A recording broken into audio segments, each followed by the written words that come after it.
Então, seu cachorro foi pego pela Receita Federal e você não sabe o que fazer? Você tem dúvidas sobre se você foi ou não um babaca naquela situação de 7 anos atrás que ainda te atormenta? Você precisa só praticar de escrever uma redação porque você vai fazer Enem esse ano. Em qualquer uma dessas ou outras situações que você precisa de conselhos de uma pessoa muito madura e desenvolvida como eu, envie sua história agora em patrus.com.br/participe. Você pode mandar o seu blá blá blá pra gente, onde você vai participar ao vivo do quadro Fala Que Eu Te Expurgo, onde eu e mais um monte de gente sem competência mental nenhuma vai julgar a sua história ao vivo. Esperamos você lá. Ele fez uma tatuagem de um cara com uma tatuagem do Bolsonaro. Genial. Nossa, eu acabei de ter uma ideia, gente. A gente vai ter que fazer isso. Deu certo! Gente.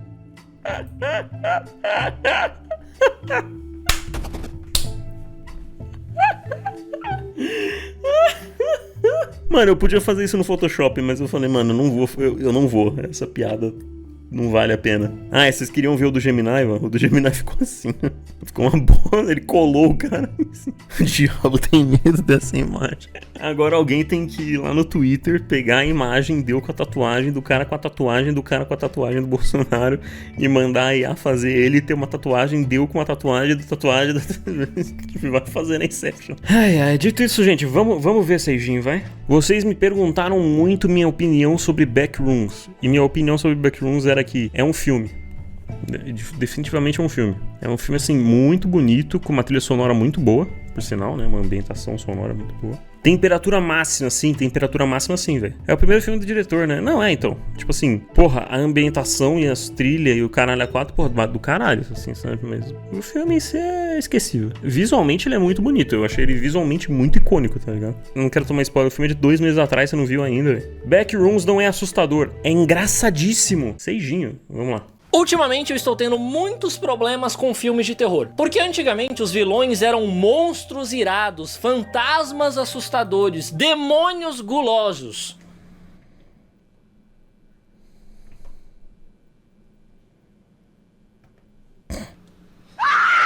Só que de uns tempos pra cá, os filmes começaram com essa ideia de que o verdadeiro monstro é o ser humano.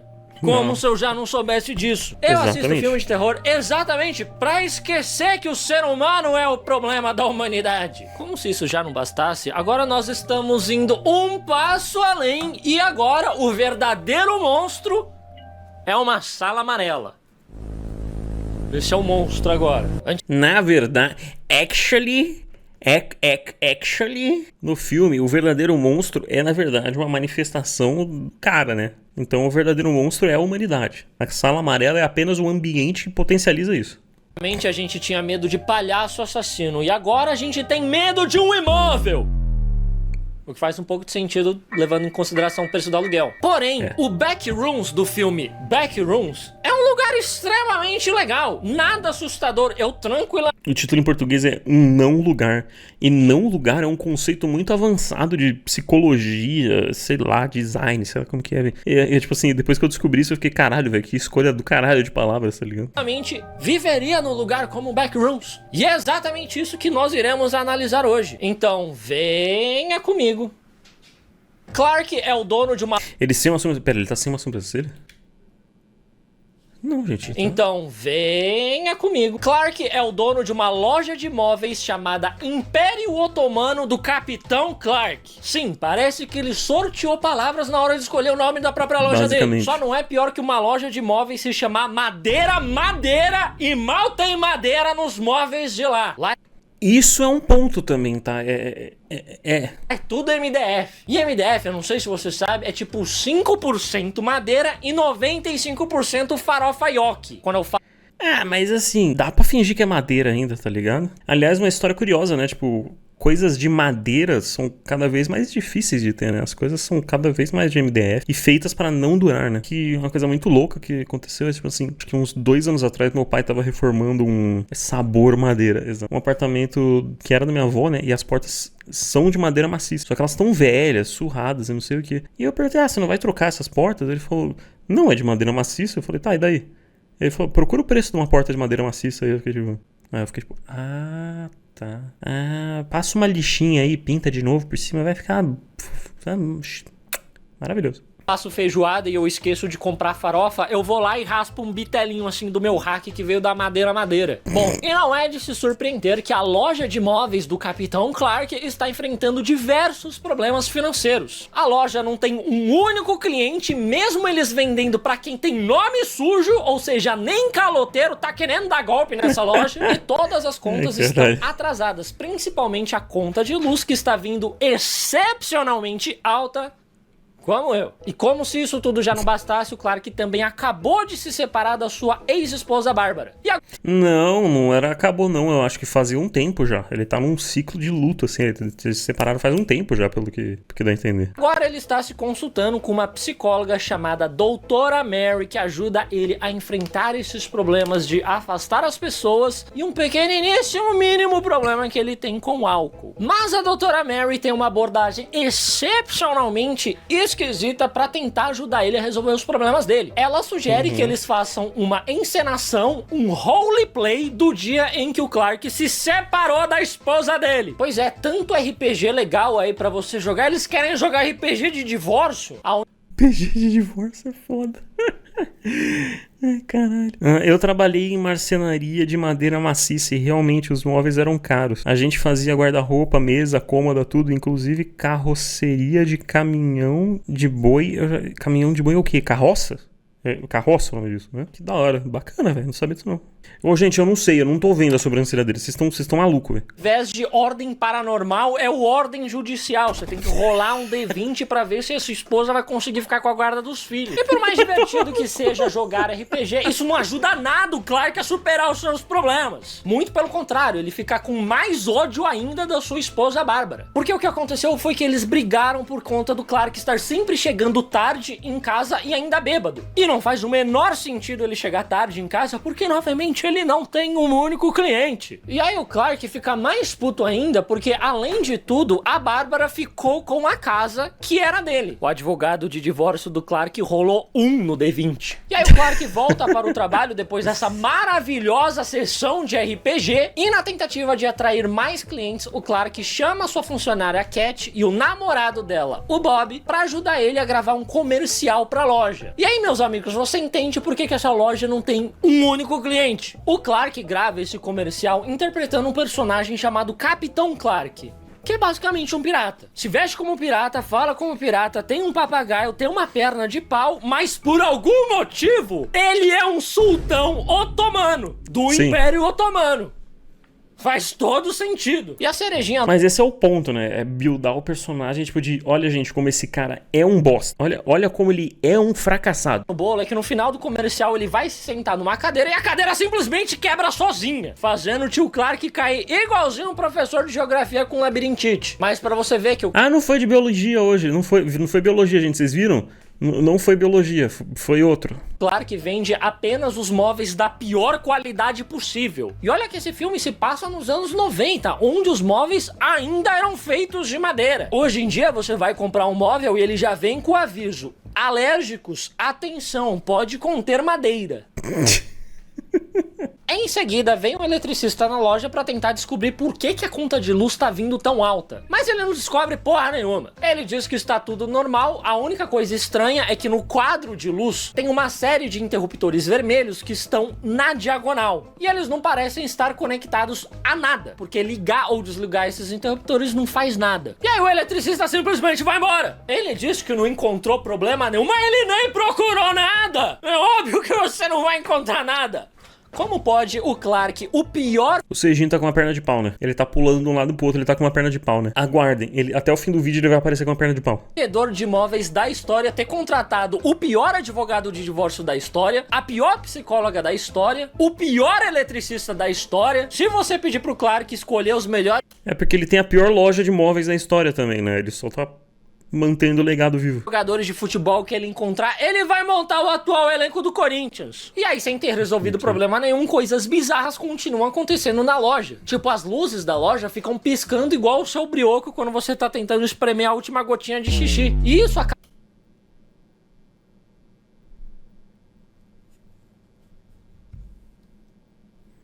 incomodando muito o Clark porque ele está morando na loja desde que ele se separou da Bárbara. E aliás, talvez seja por isso que ele não tem nenhum cliente, né? Quem que vai querer... O foda é que, tipo assim, ele não tá morando numa parte normal da loja. Ele podia estar morando lá no escritório dele, tá ligado?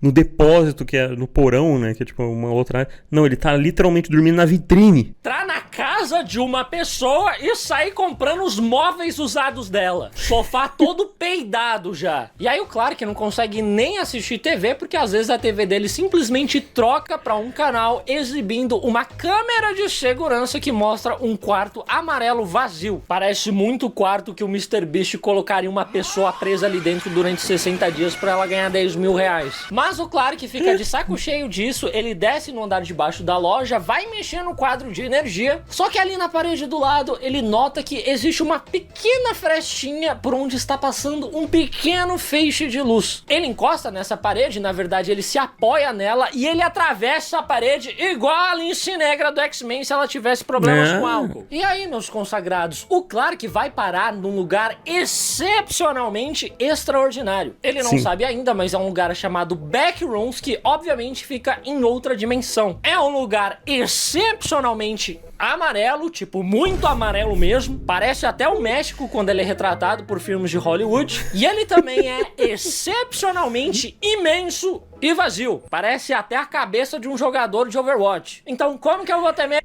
Ei! Parece mesmo. Aliás, aí, ó, os 3 jogadores de Overwatch que estão assistindo esse vídeo, vocês também tiveram a percepção que, tipo, a Demon, que é o boneco novo, é o pior tanque que já lançaram no jogo, assim, ela é horrível. O boneco é péssimo de tenebroso, velho. O que é muito esquisito, porque a sequência dos últimos bonecos, eles eram todos muito bons. Tipo assim, tudo que lançaram dessas linhas novas de boneco tá no meta. A Xion não, né? A Xion é meio foda-se também. Mas, nossa, que boneco ruim. Eu vendo o trailer do boneco, vendo as skills, eu falei, caralho, é o Reinhardt 2. Que legal, um outro tanque melee.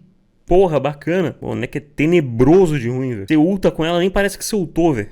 Nossa, que boneco horrível. Sério. É revoltante, assim, de tão ruim que é o boneco. Eu acho que a win rate dela no high elo, velho, tá tipo 28%, então é um bagulho muito baixo. Medo de um lugar desse. E esse é um conceito chamado de... Depois do hotfix ela tá jogável. Teve hotfix? Eu nem vi, velho. Quando foi isso? Foi hoje? Ontem? O boneco saiu faz 3 dias, velho. Já teve 2 hotfix no boneco. Beleza, mais tarde eu testo. Espaços liminares, que são esses lugares excepcionalmente vazios e desconfortáveis de se olhar. Tipo corredores longos, escritórios vazios, escolas vazias, hospitais vazios, estacionamentos desertos. O estacionamento me dá uma agonia, tá? Nossa, eu lembro quando tinha os Star Wars, tava saindo o episódio 7, 8, 9, e eu ia no cinema assistir a estreia, aí você saía do cinema 3 da manhã, e você ia pro cinema do shopping vazio e não tinha nada. Ai, meu Deus, quero ir embora daqui, tchau. Esse último episódio de The Walton Files, nem sei o que é The Walton Files. Esse tipo de lugar que causa uma estranheza se você ficar olhando por muito tempo.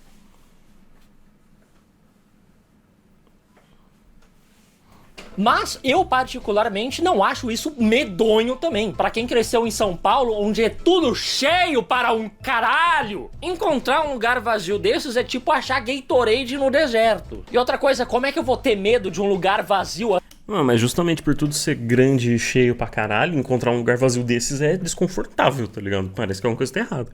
Assim, se quando eu comecei a morar sozinho, meu apartamento era idêntico a esse lugar. Se botar um colchão no chão ali do Backrooms, botar um micro-ondas e um computador, é exatamente o primeiro apartamento que eu morei sozinho. Bom, mas o Backrooms é uma dimensão excepcionalmente alternativa que se expande infinitamente. E ele vai sendo criado através das memórias das pessoas. Em outras palavras, é tipo quando você abre o seu mundo do Minecraft pros seus amigos entrarem e eles saem criando todo tipo de aberração ali dentro. Eles vão lá e eles destroem a mansão que você construiu pro seu cachorro pra construir uma torre do pinto. E como o Backrooms é construído através das memórias, o Clark encontra várias coisas familiares. Logo na entrada já tem uma pilha de móveis simbolizando a loja de móveis, e ele também encontra uma salinha que representa o exato momento em que ele estava gravando aquele comercial da loja. Porque tem a exata cadeira que quebrou, tem o papagaio do Capitão Clark, tem o tênis do Bob, tem as sandálias da Cat, e isso mostra que o Backrooms cria exposições de arte excepcionalmente iradas com as suas memórias. O Backrooms é um gerador de dadaísmo, tá ligado? O Backrooms é um gerador de arte moderna, de dadaísmo, de, sei lá, esse...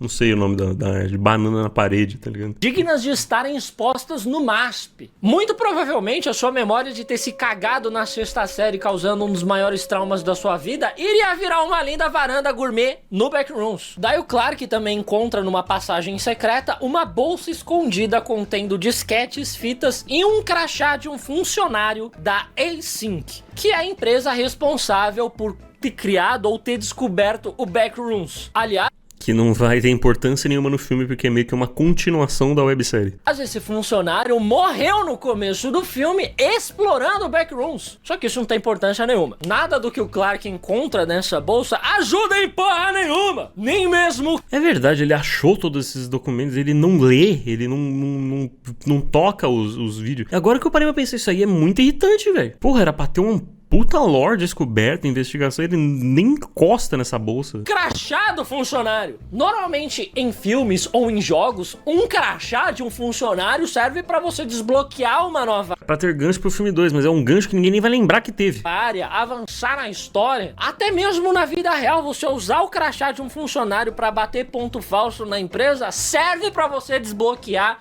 uma cutscene inédita com RH. Mas aqui não serve pra nada esse crachá. Como que eu vou ter medo desse filme se o crachá não serve pra nada? E infelizmente esse espaço excepcionalmente liminar chamado Backrooms tem um pequeno probleminha. Lá também mora uma criatura excepcionalmente gigantesca que sai atacando as pessoas. E na verdade nem precisa ser pessoa, porque essa criatura também ataca um totem de um homem das cavernas que tem lá. Mas assim, que É foda. casa que hoje em dia não tem uma única entidadezinha cósmica assombrando ela, não é mesmo? Inclusive, teve uma vez que o Spooky Houses disse que tinha um espírito obsessor na minha casa. Mano, nem fudendo. Nem fudendo.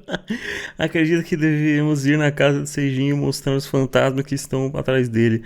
O que acha? O Spooky Houses, vai tomar no seu cu. Vocês não viram? A gente tem um react aqui de um cara desmascarando o Spooky House, porque o Spooky House fala uns absurdos cabulosos, assim. Nossa, meu nariz tá coçando muito.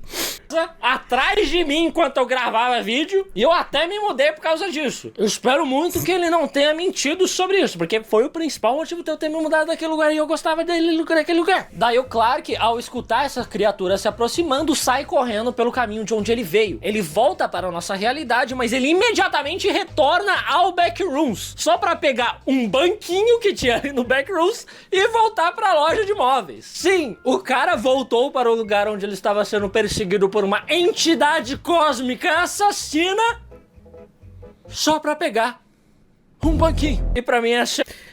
Mas faz sentido, né? Ele voltou pra falar, preciso de uma prova, né? Vai que esse lugar fecha, eu quero provar que eu não sou louco. a melhor parte do filme, porque nada resume mais a essência masculina do que essa cena. Todo homem, sem exceção, algum dia vai voltar pra casa com algum móvel que ele achou largado na rua que estava em ótimas condições. Aliás, meu padrasto mobiliou metade da casa dele assim. Eu não sei que necessidade genética é essa, mas ela existe. Uns dias depois, o Clark se encontra com a doutora Mary completamente eufórico, porque ele passou o final de semana inteiro só explorando Backrooms. Ele diz quão incrível é o lugar e ele mostra que ele já até mapeou várias áreas e seções do Backrooms. E eu sei que à primeira vista o Clark pode soar completamente insano, mas se a Mary fosse uma psicóloga boa de verdade, ela conseguiria enxergar através dessa insanidade e ver que existe alguns traços de neurodivergência no Clark. Porque primeiro, o Clark sente muita dificuldade em socializar. Segundo, ele passou o final de semana inteiro só mapeando o Backrooms.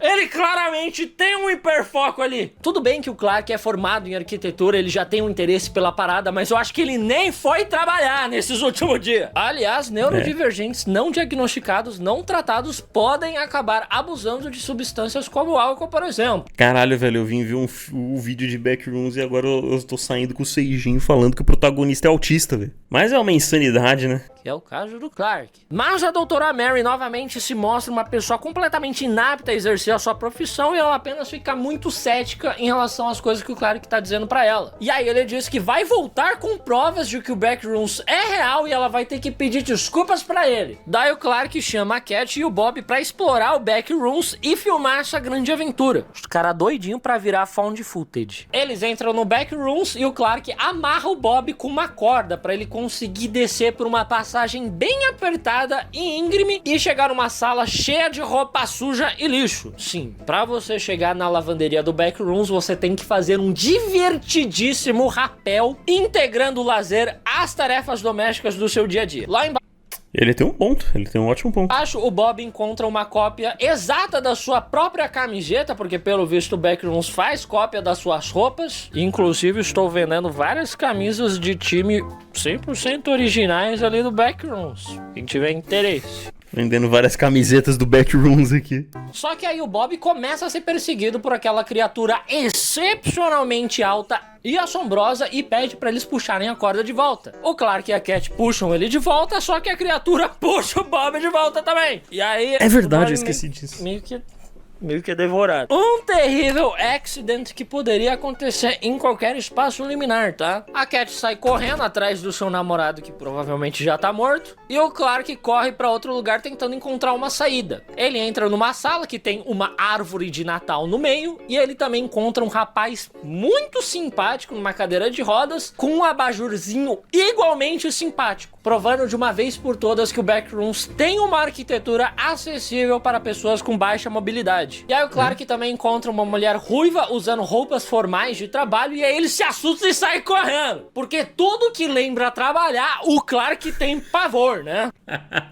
Eu jurava que ele ia falar tudo que é mulher ele tem pavor, mas não é. Tudo que é trabalhar faz sentido. Não era só cortar a corda, cortar a corda com o quê? Daí ele vai parar num lugar que parece uma piscina, só que sem água, e ele começa a escutar a voz da Cat pedindo socorro. Só que ele não faz ideia de onde tá vindo a voz dela. Inclusive a Cat diz que está enxergando o Clark, mas ele não enxerga ela de volta. Pelo visto, o Backrooms copiou algum lugar do mundo onde há uma parede falsa para você conseguir enxergar as pessoas que estão numa piscina. A sorte é que no Backrooms não tem nem água naquela piscina para alguém estar usando aquela piscina. E aí meio que o Clark é pego por essa criatura cósmica assombrosa e o filme corta pra mostrar a perspectiva da doutora Mary. A doutora Mary teve uma infância muito desafiadora, porque quando ela era criança, a mãe dela era meio paranoica e não deixava ela sair de casa. Ela não podia nem mesmo olhar através da sua janela. E é bom mesmo, esse filme é péssimo, através da minha janela é horrível. Mas a Mary era tipo a Rapunzel, só que ao invés de estar presa numa torre enorme, ela só tá presa dentro de casa. E é no térreo ainda. Eu não sei o que exatamente está impedindo ela de simplesmente sair. Ela é tipo aquele meme do Bob Esponja algemado. Só que aí em algum momento da sua vida, a mãe dela foi internada e ela pôde finalmente sair de casa para se tornar uma grande psicóloga. E ela também lançou um livro de autoajuda chamado A Janela Interior, em alusão à sua eu não lembrava disso. Essa traumática de não poder ver através de sua janela. E novamente, o trauma devia ser de quem viu a porcaria de através da minha janela. Gente, preciso muito mijar, velho. Eu tô me segurando aqui, mas eu preciso muito dar um mijão, tá?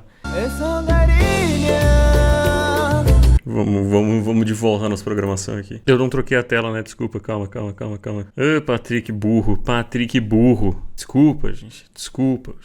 Através da minha janela. E aí num dia a casa da infância dela foi demolida pra virar um prédio e a Mary ficou muito triste, apesar de ter sido uma merda morar lá. E aí a Mary até guarda um pedaço da calçada da casa dela, porque quando a mãe dela ainda não era doida, elas carimbaram as suas mãozinhas no cimento fresco em frente à casa delas, muito provavelmente causando inúmeros acidentes de skate. Tendência não de react, exatamente, eu quero que a pessoa clique no vídeo e fala: você não me falou que era um rádio react. Eu vou falar pra você deixar de ser otário, criança do século XXI. Aqui a gente não fala que é react e você não vê o react, aqui você só escuta. Fortalece a imaginação, cara. Meu avô assistiu a Copa do Mundo pelo rádio e ele não era tão viadinho que nem você que reclama que não tem react no título. Skate, patins, bike, patinete. Talvez a mãe dela não deixava ela olhar através da janela porque ela ia encontrar um monte de skatista querendo bater nelas. Porra, elas fudendo a calçada perfeita, lisinha. Enfim, num dia a Mary recebe uma mensagem na secretária eletrônica do Clark dizendo que ele não vai mais voltar pra terapia porque ele estará ocupado demais explorando backrooms. E aí, meus consagrados, a doutora Mary decide simplesmente ir atrás dele. Eu não sei quão ético e profissional é você ir atrás de um paciente que não te quer mais, mas tudo bem, né? Vamos deixar ela fazer isso. Talvez a mãe dela tenha deixado ela presa dentro de casa porque essa menina é doida. A doutora Mary acho um ponto válido, né? Tipo audiobook, só que Sigma, exato. Vai até a loja de móveis, que já parece estar abandonada há algum tempo, visto que há inúmeras correspondências debaixo da porta. E aí ela simplesmente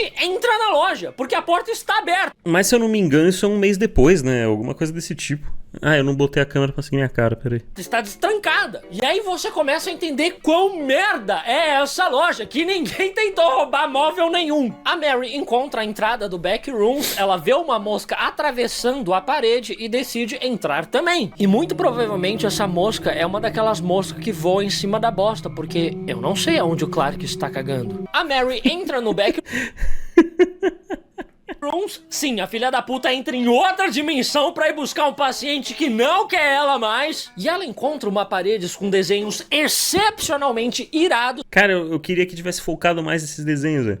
Porque, tipo assim, é só essa cena que aparece depois, tipo, foda-se, você nunca mais vai ver eles inteiros. Cara, o que é esses desenhos, velho? Tipo assim, tem o demônio sentado. Porra, pior que aqui já dava o spoiler de quem era o monstro, né? Se você olhasse por muito tempo.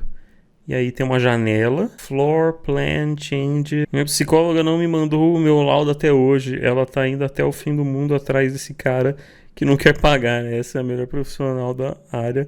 Ou ela precisa de um psicólogo mais do que o Clark. E várias coisas escritas. O que chama mais atenção é o desenho de um pirata. Abri o Twitter e descobri que a Demon tomou mais um hotfix. Eu tô falando que esse é o pior boneco que o Overwatch já lançou, velho. Como que os caras conseguiram... Mano, os caras fizeram o oposto do que uma empresa de games devia fazer, que é lançar o boneco totalmente quebrado e desbalanceado.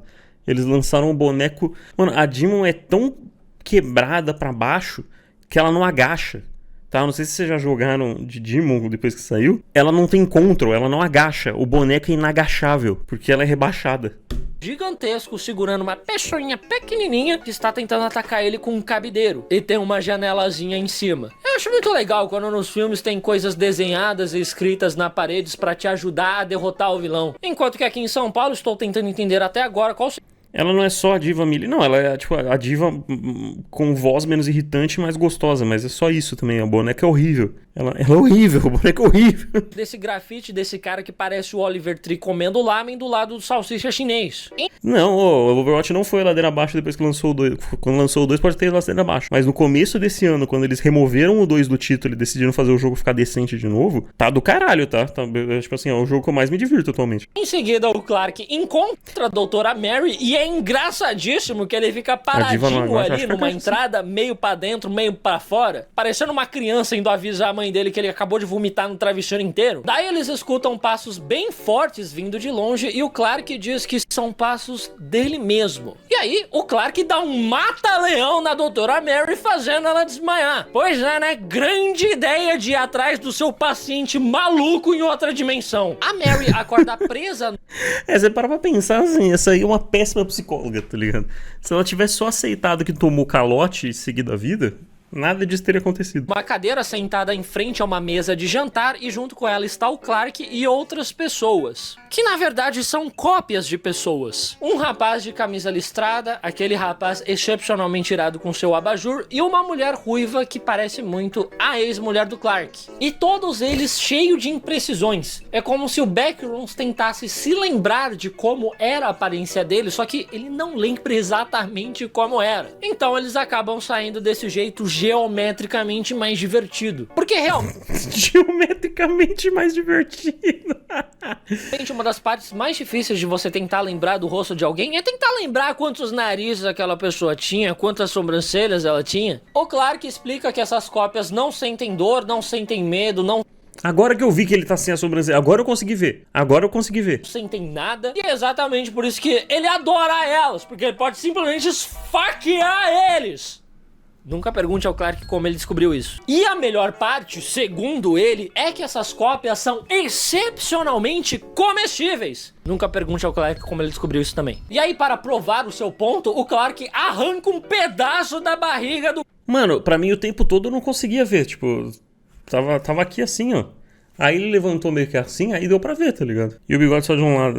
O cara é geometricamente divertido. Realmente, ele tá com o bigode só... Mas, tipo assim, novamente, se eu não tô prestando atenção, você vai me falar que esse bigode dele aqui não podia ser só uma sombra, tá ligado? Eu não tenho culpa que o cara é asiático e em vez de ter bigode, ele tem 5 pelos na cara, tá ligado? Porque pra ver você faz a sombra da câmera, normal. E ele parece ser feito de espuma. Lembra muito aquela trend antiga em que tudo era Agora bolo, eu percebi. sabe? Tinha papel higiênico de bolo, croques de bolo, tinha até o de Mindy. Porque, tipo assim, vocês não podem nem me culpar ainda, porque, tipo, ele deixa a câmera desse lado, ó. Ele tá o tempo todo aqui, e desse lado tá sem bigode, e desse lado tá com. Parece uma sombra mais ainda, tá ligado? Bolo, que aliás tava muito gostoso. Só que aqui todo mundo é feito de espuma, ou seja, eles são tão comestíveis quanto um sofá. Inclusive, eu acho que um ser humano normal é muito mais comestível do que eles. Daí o Clark coloca esse pedaço de espuma no pratinho pra Mary comer, sendo que ela tá amarrada. Como que ela vai conseguir comer esse estofado? Daí o Clark abre a geladeira pra pegar leite. Nunca pergunte ao Clark de onde vem esse leite. E ele acaba revelando sem querer que ele guarda a cabeça decepada da Cat na geladeira. E É verdade. aí ele comenta que ele não pôde salvar a Cat. Mas assim, se você não pôde salvar a Cat, por que você guarda a cabeça dela na geladeira? É tipo você guardar um pedacinho da sua fimose operada na geladeira. Um dia... Vocês não fazem isso? Ah, gente, totalmente normal, velho. Então você vai acabar se confundindo e fritando pensando que é bacon. E vai ser a pior carbonara que você vai comer na sua vida. Assim que a doutora Mary vê aquela cabeça, ela fica desesperada tentando sair, mas o Clark diz que só vai liberar ela depois que eles fizerem uma pequena encenação daquele momento em que a Bárbara pediu o divórcio dele. Só que dessa vez, pra dar uma incrementada, o Clark arranca o couro cabeçudo da mulher ruiva. Eu sabia que ele ia falar couro cabeçudo. Que tá ali, pra fazer uma peruca e colocar na doutora Mary. Acho que a doutora nunca se arrependeu tanto de ter ensinado RPG pra esse cara. E um detalhe muito interessante que apenas rapazes excepcionalmente liminares como eu perceberam, é que no dia que o Clark se separou da Bárbara, eles começaram a brigar porque ele quebrou um copo de vidro. E aqui no Backrooms, todos os copos são de plástico. Então, Caralho, é um nível de detalhe muito bom pra um filme que, a partir desse ponto, vira uma merda. Tipo, é a partir daqui pra frente que fica muito meme, tá ligado? até mesmo um mão de alface igual o Clark conseguiria viver tranquilamente no Backroom sem nunca passar por um divórcio. Mas a doutora Mary diz que dessa vez ela não vai participar de encenaçãozinha nenhuma e ela ainda diz que o Clark coloca a culpa de tudo em todo mundo, menos nele. A culpa é sempre da esposa, do trabalho, da bebida, mas nunca dele. E assim, eu acho ótimo a doutora falar isso pra ele, só que ela não devia ter dito isso muito antes, ao invés de ter desperdiçado o tempo dele jogando RPG.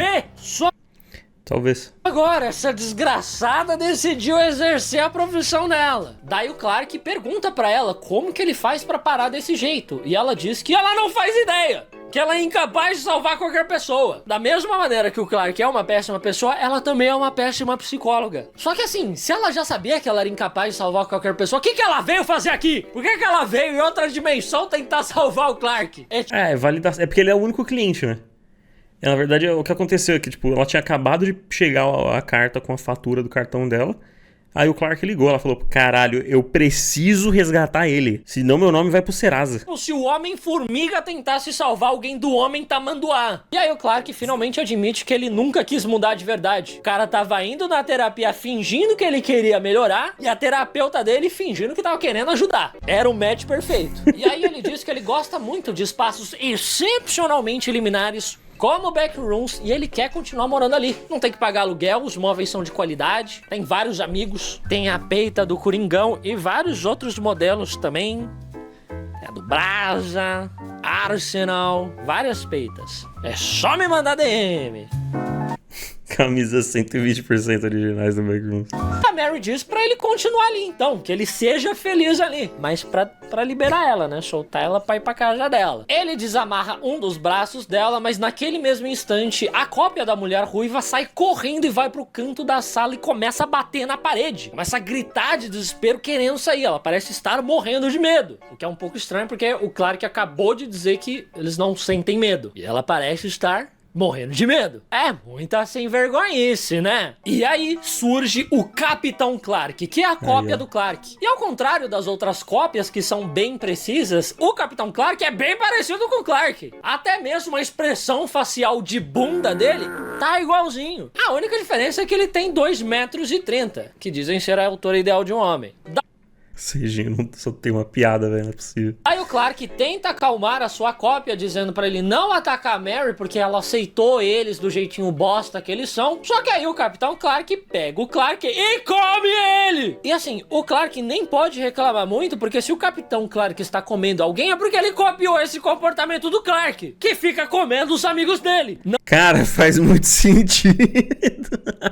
Como seus amigos do Backrooms. Daí a Mary escapa dali, ela entra em outra casa. E é muito legal que, tipo assim, esse pedaço que ela escapa é da websérie, né? Tipo, tem na websérie esse pedaço. Tem um arcozinho lá que era nessa rua aí, com essas casinhas. E ela entra em outra casa dentro do Backrooms e ela machuca a sua perna ao tentar andar por cima de vários sofás. Sim, pra uma pessoa que cresceu presa dentro de casa, ela é bem ruim no parkour de sofá, né? Esquisito. No mínimo esquisito. Mas ela consegue escapar até uma área que é uma réplica da loja de móveis. Ela ataca o Capitão Clark usando o cabideiro igualzinho aquele desenho na parede. Ela teve que usar detonado pra conseguir derrotar o vilão. E aí ela, sem querer, ativa uma armadilha da Async, a empresa responsável por monitorar o Backrooms. E essa armadilha fica naquele totem do Homem das Cavernas, porque eles perceberam que o Capitão Clark ataca esse totem. A armadilha aciona vários extintores que parecem enfraquecer a criatura, e a Mary ataca ele usando o pedaço da calçada que ela guarda no bolso. É que é outra coisa muito aleatória isso. Por que ela taca pedra no bolso, tá ligado? Por algum motivo, ela anda com aquele pedaço de calçada no bolso dela, como se fosse um gloss da Francine Elk. E esse negócio é muito eficiente ao atacar o Capitão Clark. Provavelmente aquela calçada tem energia amaldiçoada dos inúmeros skatistas que morreram ao tentar fazer manobra. Viu que a menina do Ministério Edron aparentemente foi presa? Caralho, não vi não, velho. Obra naquela calçada. Daí ela escapa por uma fresta na parede e do outro lado aparecem funcionários da Async que levam ela embora. Ela é levada até uma sala onde ela é interrogada por um homem chamado Phil e a Mary pergunta se ela vai poder sair dali. Mas o Phil se esquiva da pergunta. Por racismo. Ah, tá. Aí eu acho que faz sentido. Ele dá a entender que ela nunca... Ministério Edron... Ah, não. Vocês não sabem o que é o Ministério Edron, velho. Vocês não usam a internet, não, velho? Maiara e Maraísa vão morrer antes do Natal. Alguma coisa assim, eu não sei. Luciano Huck, Illuminati. Mas vai poder sair dali. Ela foi promovida de criança que não podia sair de casa para adulta trabalhadora que não pode sair de um espaço... Sinceramente, não sei como isso não aconteceu antes. Eu também não tenho ideia de como não, mas aparentemente... excepcionalmente liminar. Isso, na verdade, é muito bom pra ela, porque ela não tem amigos, ela não tem família, ela é completamente sozinha. Ninguém vai vir procurar ela. Não tem ninguém esperando ela lá fora. Por que ela quer ir embora? É muita sem vergonhice, né? E para acomodar a nova moradora, a gente vê que o Backrooms já começou a criar várias salas com as memórias da Mary. Tem a casa antiga dela, a casa atual dela, o escritório de psicologia dela. Eles até fizeram uma cópia da própria Mary. E aí os caras querem que eu tenha medo desse filme, sendo que o Backrooms é irado. E as camisetas são iguaizinhas originais. Iguaizinhas originais. Tá vendo? Tipo assim, esse é o filme todo. Eu sei que, tipo, geralmente o Seijinho pula umas cenas, tipo, corta umas partes que não importa. Mas literalmente esse é o filme todo. A experiência é bacana até o último pedaço, porque, tipo assim, a ambientação é legal, a trilha sonora é legal, sabe? É tipo, é um negócio que tipo, você fica, nossa, que bacana, onde isso vai dar? Mas quando começa esse último ato, que é o dela entrando nas backrooms, o filme é chato. Parece que não compensa ver no cinema, mas compensa assistir pra passar o tempo. Cara, eu não me arrependi de ver no cinema. Eu me arrependeria de ver mais de uma vez, entendeu? Eu achei o filme bem mídio, que faltou foi um lar menor. Porque, tipo assim, as backrooms são inteiras cinematográficas, tá ligado? Elas não são efeitos visuais, elas são construídas. Teve todo um investimento em lore, em estrutura, em detalhes, copos de plástico. Nossa, a arte. Tipo, é muito artístico, mas não tem história, tá ligado? É um filme chato. Tipo assim, ele é muito interessante até começar o último ato, que é o dela entrando nas backrooms. Porque a partir do momento que ela entra nas backrooms, o filme só é chato. É o que eu disse quando perguntaram quando o filme saiu, eu falei que eu fui ver, né? É um filme. Assim, de todos os filmes que foram feitos, esse foi um deles, tá ligado? Não tem muito o que fazer com um monte de sala vazia. Cara, daria pra eles terem adaptado a websérie, velho. Eu acho que teria sido melhor. Porque a lore da websérie, tipo, não é contada, você tem que juntar as peças e tal. Mas é muito mais interessante, que é essa empresa aí, a A-Sync, descobrindo as backrooms e tentando comercializar em cima delas, né? O capitalismo novamente falhando, falhará e falhando. Bem, esse filme no cinema com os meus amigos e todo mundo falou a mesma coisa. Que as duas primeiras partes do filme são bem legais, mas no final parece que se perde um monte. É, mais ou menos isso. Tipo assim, eu acho que o final poderia ser mais bem trabalhado se tivesse mais 20 minutos, assim, sabe? E aí, tipo, não fosse tão rushado, tão assim, tipo, talvez até se desceria, tá ligado? Mas parece que o só se perdeu, assim, no